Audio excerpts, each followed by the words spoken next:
퀴즈 하나 내겠습니다. 오늘은 절기상으로 무슨 주일일까요? 역시 눈치가 빠르신 분들은 주보부터 드시죠.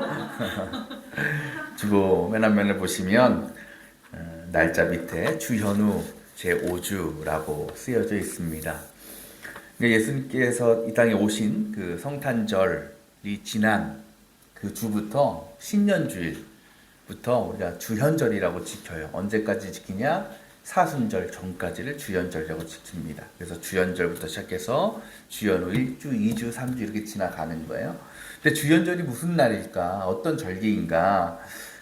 한자 그대로입니다. 주님이 출현하신 날을 기념하는 것이 주현절이에요. 주님의 나타나시는 것. 그러니까 하나님께서 예수 그리스도의 모습으로 자신을 이 땅에 나타내 보이셨음을 기념하는 절기가 바로 주현절이라는 겁니다. 그렇다면 예수님께서 처음으로 이 땅에 자기 자신을 드러내신 사건이 뭘까요? 바로 세례 요한을 찾아가셔서 세례를 받으신 사건이라는 거죠. 그것이 예수님의 공생의 사역의 출발이었습니다. 오늘 우리가 읽은 이 말씀은요, 예수님께서 세례를 받으시고 바로 다음 날 일어났던 일이에요. 근데 어떤 말씀이 있냐면 세례 요한이 다음 날이 돼서 이스라엘 백성들에게 예수님이 어떤 분이신가 그를 드러내고 선포하는 장면이라는 거죠. 그래서 우리는 오늘 말씀을 통해서 뭘 할 수 있냐? 바로 하나님께서 우리에게 보여주시고자 하는 예수님의 모습이 어떤 것인가 라는 것을 우리는 배울 수 있다는 거. 조금 울리죠? 그렇죠? 저기 가서 이 볼륨 조금만 내려주시면 될 것 같아요. 마이크 볼륨만. 이 말씀은 어떻게 보면 기독교 신앙의 굉장히 중요하고 근본적인 정의를 말하고 있어요. 곧 예수님은 누구이신가라는 거죠. 29절 말씀 보니까요, 세례 요한이 이렇게 선포하고 있습니다. 한번 볼까요? 다음날 요한이 예수께서 자기에게 오시는 것을 보고 말하였다.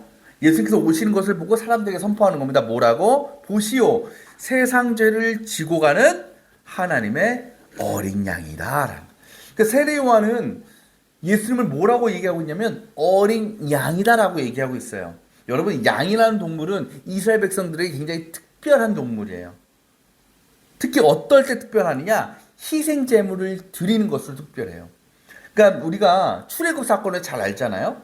이제 하나님께서 이스라엘 백성들을 이집트에서 구원하시기 위해서 이집트에게 10가지 재앙을 내리셔요. 뭐 메뚜기도 내리고 뭐 별의별 재앙을 다 내리십니다. 근데 마지막 10번째 재앙이 뭡니까?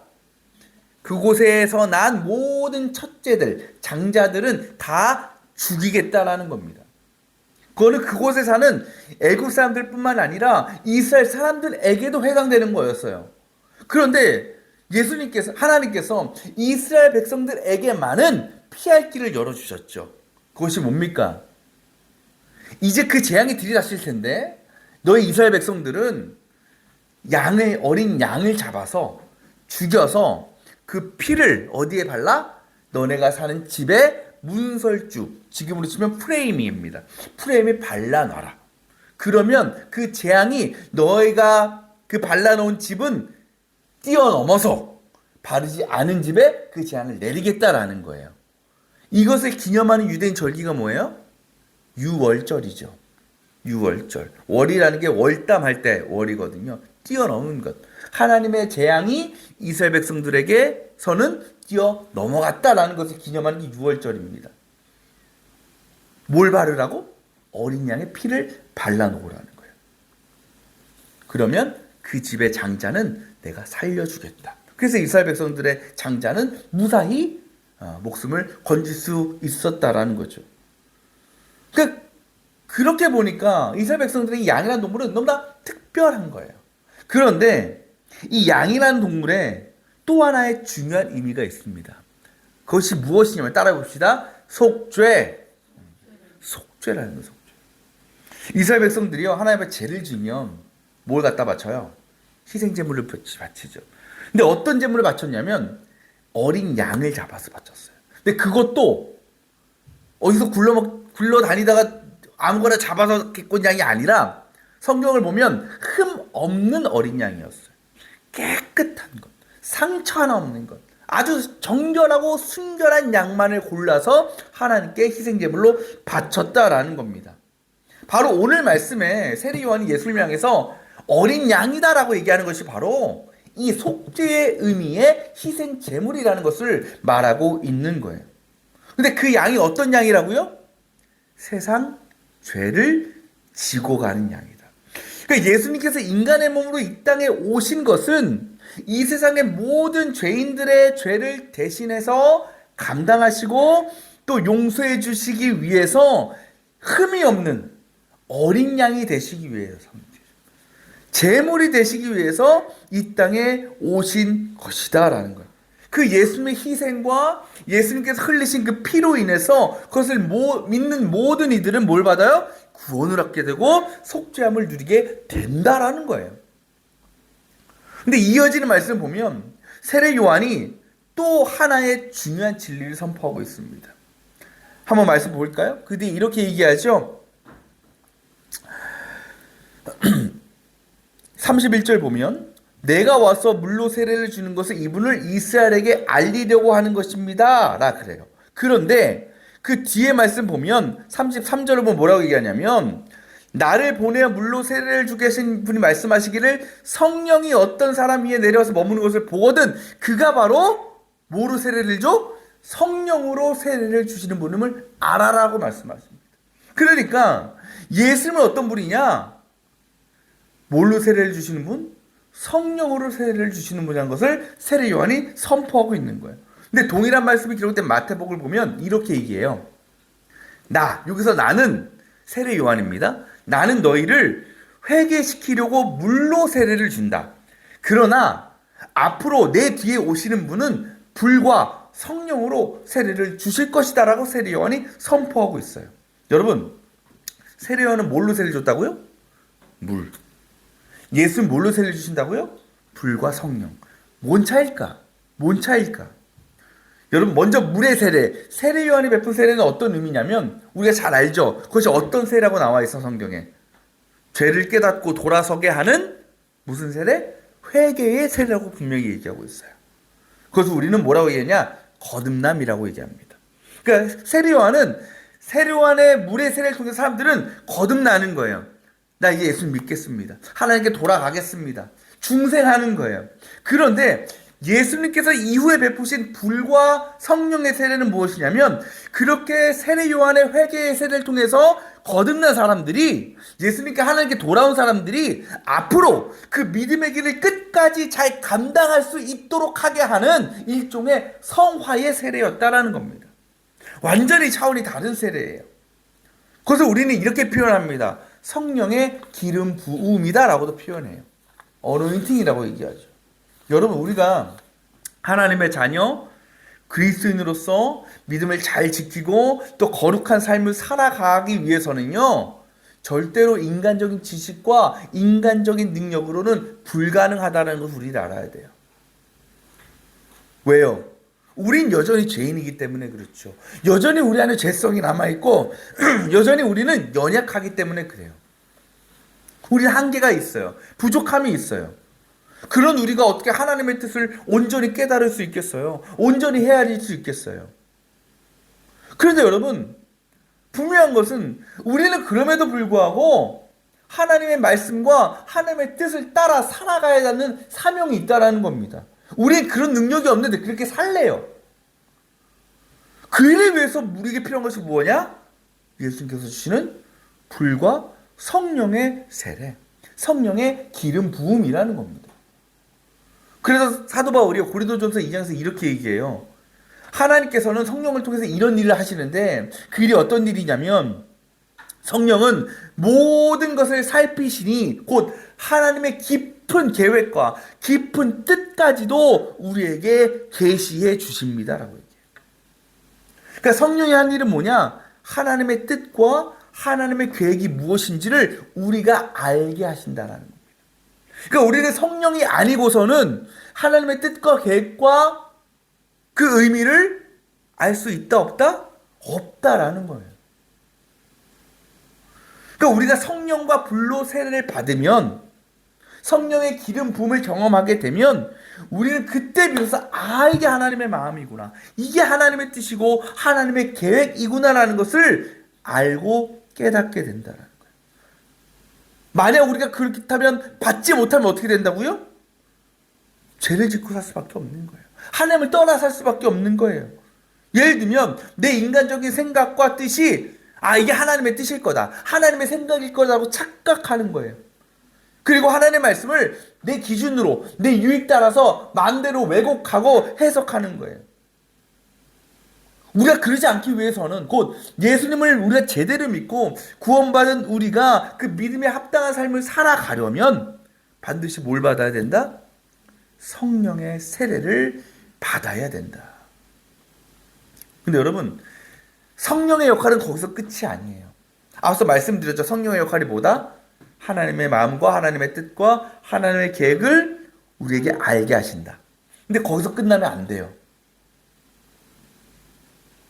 성령은 어떤 역할을 하시냐? 그것을 넘어서 우리가 그 말씀과 뜻대로 살아갈 수 있도록 능력을 허락하시고 도와주시고 지혜를 주신다라는 거예요. 여러분, 아는 거하고 아는 것을 행하는 거하고는 완전히 다른 차원의 문제죠. 아무리 많은 걸 알아도요, 아무리 많은 지식이 있어도 그것을 삶으로 행하지 않으면, 그걸 그대로 실천하지 않으면 그 아는 것은 의미가 있습니까? 없습니까? 의미가 없는 거예요. 아는 것이 힘이다. 아는 것이 힘이 아니에요. 아는 것을 행할 때 그게 힘이 되고 능력이 되는 거죠. 여러분, 하나님의 말씀 몰라요? 지금도 전국의 모든 교회에서 하나님의 말씀 설교를 듣고 있어요. 모든 설교자들, 목회자들이 성도들에게 하나님의 뜻이 이거다, 하나님의 말씀이 이런 의미다라는 것을 가르쳐주기 위해서 열심히 떠들어대고 있습니다. 들으면 알죠? 이게 하나님의 뜻이구나, 이게 하나님의 말씀의 의미구나. 다 알긴 알아. 모르는 사람 없어요. 그런데 그 아는 것을 아는 대로 살아가는 사람, 삶으로 살아내는 사람은 별로 없는 게 문제라는 거예요. 우리가 아는 것을 그대로 행해야 그 아는 것이 목적하고 있는 선한 결과를 얻을 수 있는데 그러지 못하는 거예요. 왜 기독교에는 넘쳐나고 세상에 설교는 많고 훌륭한 목회자들은 많은데 왜 이 세상은 변화되지 못하고, 왜 이 세상의 기독교인들의 영향력은 점점 더 떨어져 가고, 왜 세상 사람들의 손가락질과 비난을 받고 있는가? 그거는 그 사람들 탓할 게 아니에요. 세상 탓할 게 아니라는 거예요. 가장 큰 문제는 하나님의 뜻을 안다고 하는, 그것을 믿는다고 하는 우리가 아는 것에서 멈춰 있지, 그것을 그대로 행하려 하지 않기 때문에 그러는 거예요. 그대로 살아가지 않기 때문에 세상은 변화될 수 없는 거예요. 그들을 주님께로 인도할 수가 없는 겁니다. 그러니까 우리가 하나님의 말씀을 잘 안다고 해도, 깨달았다고 해도 그것을 그대로 살아가려면 우리 힘으로 안 되는 거예요. 작심삼일. 왜? 말씀드린 것처럼 여전히 우리 안에 죄성이 있기 때문에. 그런 우리가 하나님의 뜻을 알고 깨닫는 것을 넘어서 그것대로 살아가려고 하기 위해서는 반드시 성령의 도우심이 필요하고 성령의 인도하심이 필요하다. 그 성령의 이끄심에 순종할 때에 우리는 하나님께서 계획하신 뜻과 결과를 이뤄갈 수 있다. 지금 우리의 모습은 어떠한가라는 거죠.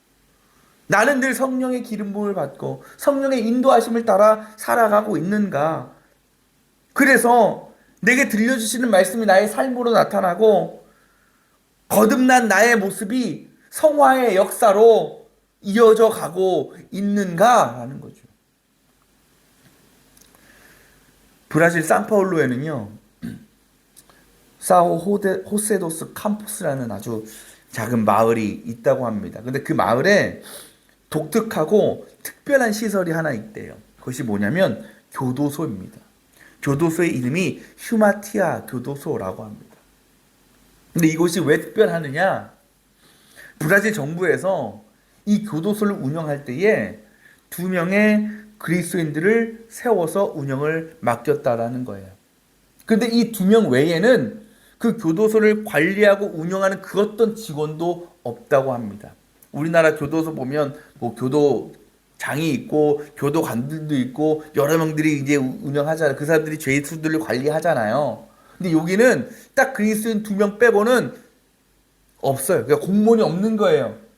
그런데 그 대신 누가 그것을 운영하냐? 죄수들이 운영한다는 거예요. 죄수들이. 그곳에 있는 죄수들이. 근데 이 교도소가 뭐로 운영이 되냐? 기독교 원리로 운영이 되는 거야. 그냥 쉽게 말하면 미션 교도소, 미션 스쿨 하잖아요. 미션 교도소인 거예요. 그러니까 모든 것이 이 수감자들에 의해서 이루어지는 거예요. 그리고 심지어는 수감자들의 가족도 함께 들어와 살면서 그렇게 지낸다라는 겁니다. 근데 그 교도소에 미국의 척 콜슨이라는 목사님이 방문을 했어요. 근데 이 목사님이 어떤 분이냐면 미국의 감옥 선교회라는 곳이 있다고 합니다. 그래서 여기에 속한 분들이 전국의 감옥들을 다 방문해서 그것들의 실태를 파악하고 또 전도도 하고 그런 우리나라에도요 교정 선교회라는 게 있어요. 교정 선교회. 그게 뭐냐면 교도소들 방문해서 거기서 예배드리고 또 세례도 주고 그런 거거든요. 그러니까 미국 감옥 선교회의 척콜슨 목사님이 그 교도소를 가게 된 거예요.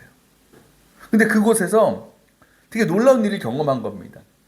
이분이 갔더니 깜짝 놀란 게 뭐 보통 우리가 교도소라고 생각하면 그곳에 있는 수감자의 생각 어떤 이미지예요? 우울하고, 그죠? 험악하고, 그죠? 뭔가 불만 불평이 가득한 얼굴을 갖고 있는 사람들. 근데 가보니까 그 수감자들이 너무 얼굴이 밝고 너무나 평온한 거예요. 다 웃고 있는 거예요. 특별히 그 목사님을 감옥으로 인도해준, 들여보내준 사람이 감옥에 열쇠를 관리하던 사람이었는데 이 사람은 살인죄로 복역 중인 수감자였다고 합니다.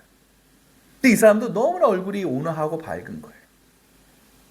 그리고 어디 교도소를 어디 구역을 방문해도 사람들이 너무나 평온한 거예요. 그리고 사람들이 작업하는 작업장을 가니까 벽면에 온갖 성경 말씀이 적혀 있는 것을 보게 되었습니다.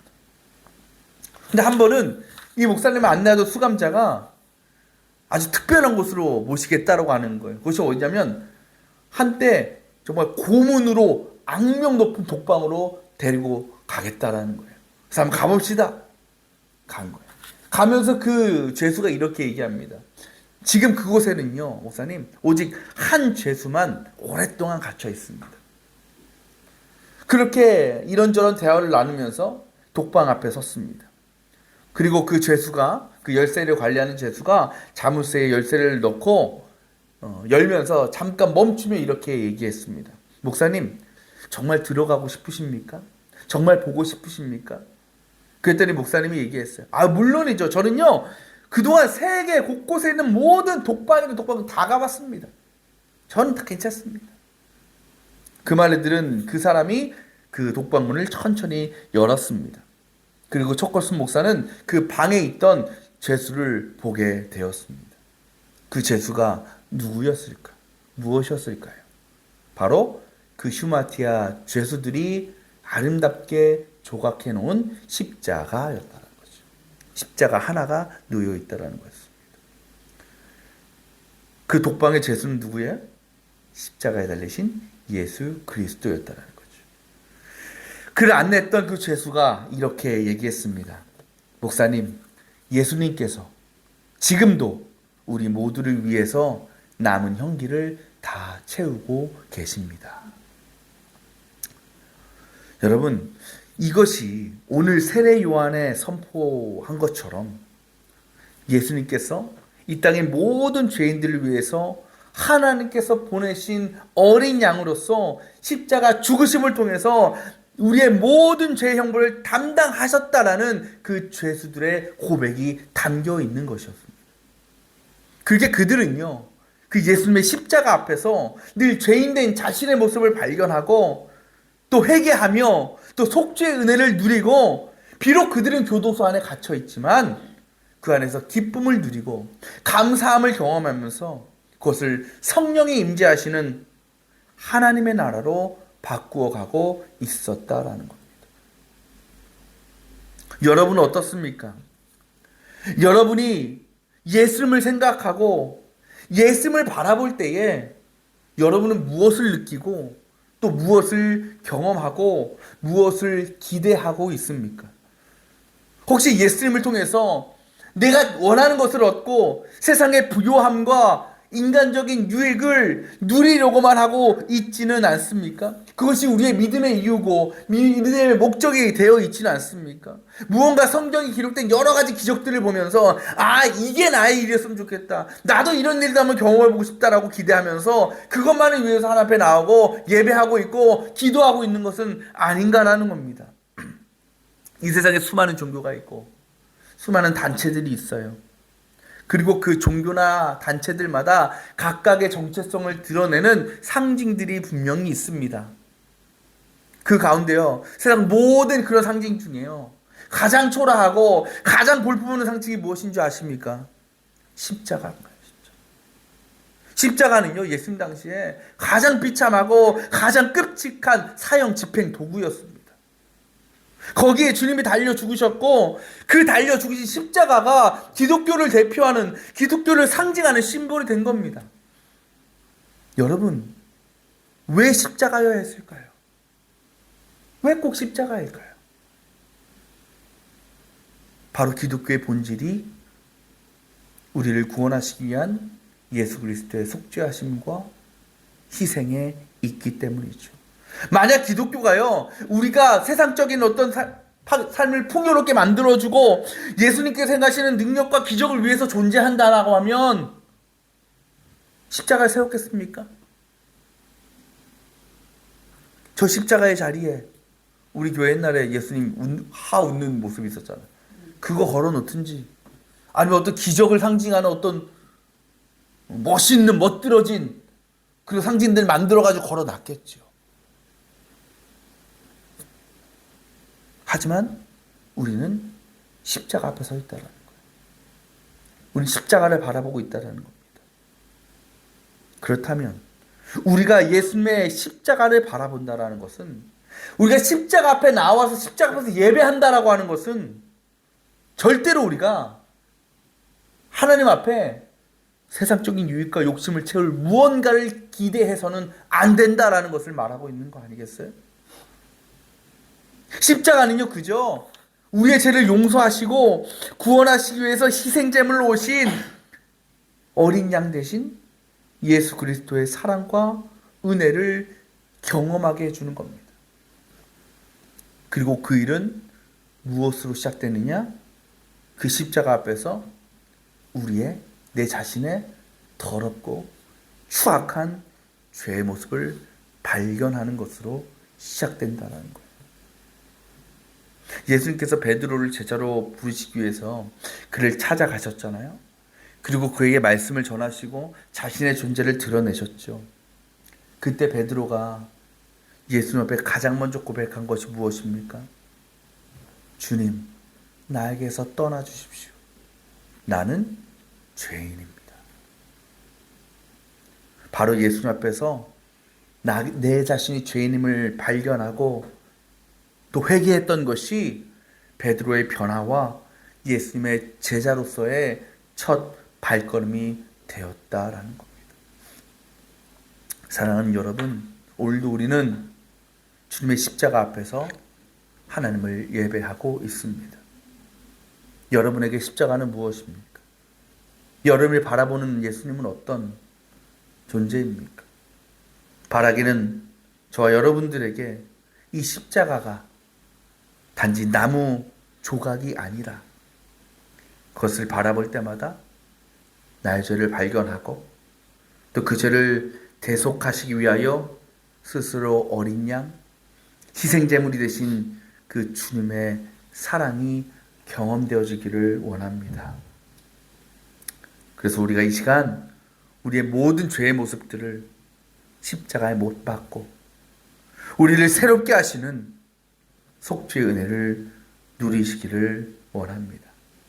그렇게 주님 앞에, 그 십자가 앞에 늘 겸손하게 성령의 도우심을 구하고 또 성령의 충만한 기름 부으심 가운데 거룩한 주님의 사명을 잘 감당해 나가는 우리 머리둘게 모든 성도들이 되시기를 축원합니다.